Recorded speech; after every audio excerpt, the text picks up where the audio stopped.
Well, there's a lot of different things that go into the estimation of a tree. A wise man once told me never assess a tree from the road. Always walk up on the tree, take a look around 360 around the tree. You never know what the backside of a tree holds. You know, it might be rotten and decayed, and that can totally change how you're going to go about removing that tree and you know, what kind of equipment's going to be needed to do that. I bit a tree by breaking it down bit by bit to the smallest parts of the job. We look at it from an hourly standpoint, how the salesmen that we have bid a job on how long they think the job's going to take, and they break it down like that.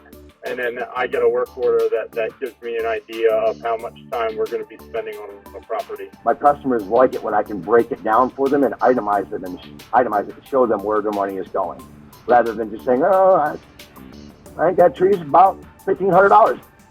Well, why? Well, here's why. My time, my guy's time, my materials that I'm moving out for you, and you have 4 comm drops and a hotline right next to the tree. That's how I reached that conclusion.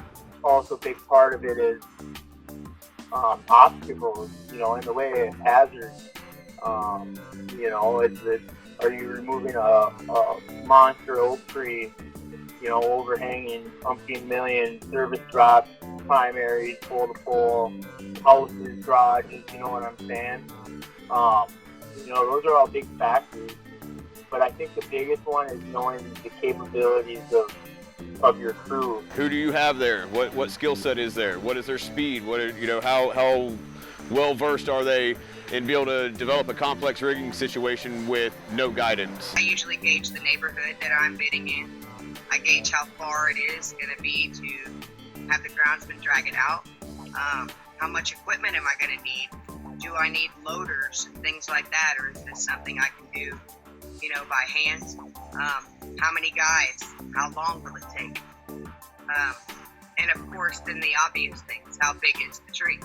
It's a large orchestration of many different moving parts. I always say there are about 300 different variables that go into the estimation of a tree.